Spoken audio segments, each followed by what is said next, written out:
ദൈവനാമത്തിന് മഹത്വമുണ്ടാകട്ടെ. ഇന്ന് 179 ദിവസം. നമുക്ക് ആവർത്തന പുസ്തകം 26 അധ്യായം, ഉത്തമഗീതം 3 അധ്യായവും കൊലോസ് ലേഖനം 1 അധ്യായവും വായിക്കാം. ആവർത്തന പുസ്തകം 26 അധ്യായം. നിന്റെ ദൈവമായ യഹോവ നിനക്ക് അവകാശമായി തരുന്ന ദേശത്ത് നീ ചെന്ന് അത് കൈവശമാക്കി അവിടെ പാർക്കുമ്പോൾ, നിന്റെ ദൈവമായ യഹോവ നിനക്ക് തരുന്ന ദേശത്ത് നിന്റെ നിലത്തിൽ നിന്നുണ്ടാകുന്നതായി നിലത്തിലെ എല്ലാ വക കൃഷിയുടെയും ആദ്യ ഫലം കുറേശ്ശെ എടുത്ത് ഒരു കൊട്ടയിൽ വെച്ചുകൊണ്ട് നിന്റെ ദൈവമായ യഹോവ തന്റെ നാമം സ്ഥാപിപ്പാൻ തിരഞ്ഞെടുക്കുന്ന സ്ഥലത്തേക്ക് പോകണം.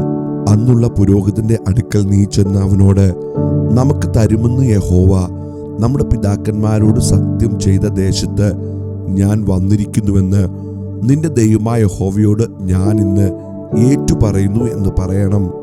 പുരോഹിതൻ ആ കൊട്ട നിന്റെ കയ്യിൽ നിന്ന് വാങ്ങി നിന്റെ ദൈവമായ യഹോവയുടെ യാഗപീഠത്തിന്റെ മുമ്പിൽ വെക്കണം. പിന്നെ നിന്റെ ദൈവമായ യഹോവയുടെ സന്നിധിയിൽ നീ പ്രസ്താവിക്കേണ്ടത് എന്തെന്നാൽ, എന്റെ പിതാവ് ദേശാന്തരിയായൊരു അരാമ്യനായിരുന്നു. ചുരുക്കം പേരോടുകൂടി അവൻ മിസ്രയീമിലേക്ക് ഇറങ്ങിച്ചെന്ന് പരദേശിയായി പാർത്തു. അവിടെ വലിപ്പവും ബലവും പെരുപ്പവുമുള്ള ജനമായി തീർന്നു. എന്നാൽ മിസ്രയീമ്യർ ഞങ്ങളോട് തിന്മ ചെയ്ത് ഞങ്ങളെ പീഡിപ്പിച്ചു, ഞങ്ങളെ കൊണ്ട് കഠിനവേല ചെയ്യിച്ചു. അപ്പോൾ ഞങ്ങൾ ഞങ്ങളുടെ പിതാക്കന്മാരുടെ ദൈവമായ യഹോവയോട് നിലവിളിച്ചു. യഹോവ ഞങ്ങളുടെ നിലവിളി കേട്ട് ഞങ്ങളുടെ കഷ്ടതയും പ്രയാസവും ഞെരുക്കവും കണ്ടു. യഹോവ ബലമുള്ള കയ്യാലും നീട്ടിയ ഭുജത്താലും ഭയങ്കര പ്രവൃത്തിയോടും അടയാളങ്ങളോടും അത്ഭുതങ്ങളോടും കൂടെ ഞങ്ങളെ മിസ്രയീമിൽ നിന്ന് പുറപ്പെടുവിച്ച് ഞങ്ങളെ ഈ സ്ഥലത്തേക്ക് കൂട്ടിക്കൊണ്ടുവന്നു. പാലും തേനും ഒഴുകുന്ന ഈ ദേശം ഞങ്ങൾക്ക് തന്നുമിരിക്കുന്നു. ഇതാ യഹോവേ, നീ എനിക്ക് തന്നിട്ടുള്ള നിലത്തിലെ ആദ്യ ബലം ഞാനിപ്പോൾ കൊണ്ടുവന്നിരിക്കുന്നു. പിന്നെ നീ അത് നിന്റെ ദൈവമായ യഹോവയുടെ സന്നിധിയിൽ വെച്ച് നിന്റെ ദൈവമായ യഹോവയുടെ സന്നിധിയിൽ നമസ്കരിക്കണം. നിന്റെ ദൈവമായ യഹോവ നിനക്കും നിന്റെ കുടുംബത്തിനും തന്നിട്ടുള്ള എല്ലാ നന്മയിലും നീയും ലേവ്യനും നിങ്ങളുടെ മധ്യയുള്ള പരദേശിയും സന്തോഷിക്കണം. ദശാംശം എടുക്കുന്ന കാലമായ 3 സംവത്സരത്തിൽ നിന്റെ അനുഭവത്തിലൊക്കെയും ദശാംശമെടുത്ത് ലേവ്യനും പരദേശിയും അനാഥനും വിധവയും നിന്റെ പട്ടണങ്ങളിൽ വെച്ച് തൃപ്തിയാവണ്ണം തിന്മാൻ കൊടുത്ത് തീർന്ന ശേഷം നിന്റെ ദൈവമായ യഹോവയുടെ സന്നിധിയിൽ നീ പറയേണ്ടത് എന്തെന്നാൽ, നീ എന്നോട് കൽപ്പിച്ചിട്ടുള്ള കൽപ്പന പ്രകാരമൊക്കെയും ഞാൻ വിശുദ്ധമായത് എൻ്റെ വീട്ടിൽ നിന്ന് കൊണ്ടുവന്ന് ലേവ്യനും പരദേശിക്കും അനാഥനും വിധവയ്ക്കും കൊടുത്തിരിക്കുന്നു. ഞാൻ നിന്റെ കൽപ്പന ലംഘിക്കുകയോ മറന്നു കളയുകയോ ചെയ്തിട്ടില്ല. എൻ്റെ ദുഃഖത്തിൽ ഞാൻ അതിൽ നിന്ന് തിന്നിട്ടില്ല. അശുദ്ധനായിരിക്കുമ്പോൾ ഞാൻ അതിലൊന്നും നീക്കി വെച്ചിട്ടില്ല. മരിച്ചവന് അതിൽ നിന്ന് ഒന്നും കൊടുത്തിട്ടുമില്ല. ഞാൻ എൻ്റെ ദൈവമായ യഹോവയുടെ വാക്ക് കേട്ട് നീ എന്നോട് കൽപ്പിച്ചതുപോലെയൊക്കെയും ചെയ്തിരിക്കുന്നു. നിന്റെ വിശുദ്ധ വാസസ്ഥലമായ സ്വർഗത്തിൽ നിന്ന് നോക്കി നിന്റെ ജനമായ ഇസ്രായേലിനെയും നീ ഞങ്ങളുടെ പിതാക്കന്മാരോട് സത്യം ചെയ്തതുപോലെ ഞങ്ങൾക്ക് തന്ന ദേശമായി പാലും തേനും ഒഴുകുന്ന ദേശത്തെയും അനുഗ്രഹിക്കണമേ. ഈ ചട്ടങ്ങളും വിധികളും ആചരിപ്പാൻ നിന്റെ ദൈവമായ യഹോവ ഇന്ന് നിന്നോട് കൽപ്പിക്കുന്നു. നീ അവയെ പൂർണ്ണ ഹൃദയത്തോടും പൂർണ്ണ മനസ്സോടും കൂടെ പ്രമാണിച്ച് നടക്കണം. യഹോവ നിനക്ക് ദൈവമായിരിക്കുമെന്നും നീ അവന്റെ വഴികളിൽ നടന്ന് അവന്റെ ചട്ടങ്ങളും കൽപ്പനകളും വിധികളും പ്രമാണിച്ച് അവന്റെ വചനം അനുസരിക്കണമെന്നും നീ ഇന്ന് അരുളപ്പാട് കേട്ടിരിക്കുന്നു.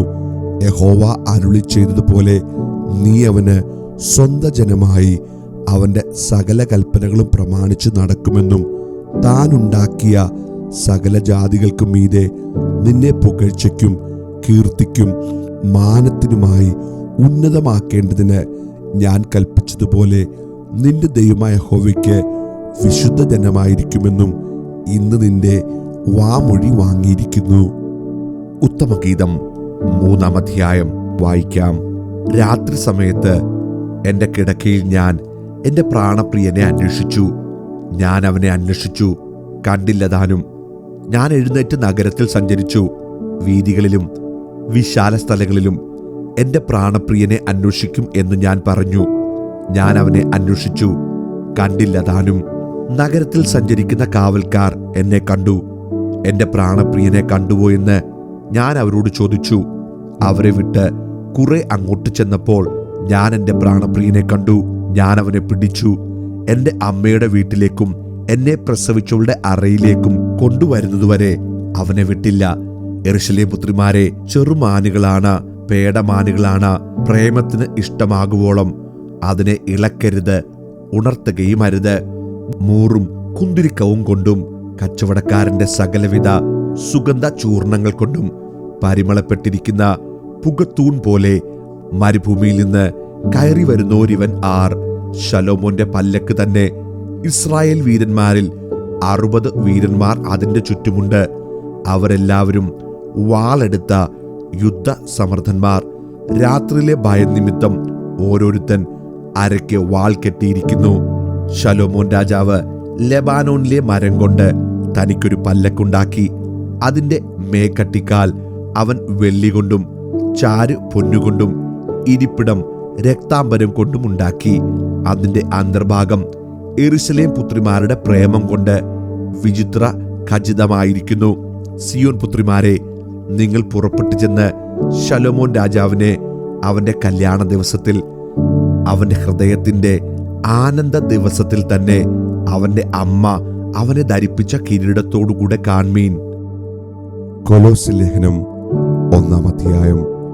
ദൈവ ഇഷ്ടത്താൽ ക്രിസ്തുയേശുവിന്റെ അപ്പോസ്തലനായ പൗലോസും സഹോദരനായ തീമോഥെയോസും കൊലോസ്യയിലുള്ള വിശുദ്ധന്മാരും ക്രിസ്തുവിൽ വിശ്വസ്ത സഹോദരന്മാരുമായവർക്ക് എഴുതുന്നത്: നമ്മുടെ പിതാവായ ദൈവത്തിങ്കൽ നിന്ന് നിങ്ങൾക്ക് കൃപയും സമാധാനവും ഉണ്ടാകട്ടെ.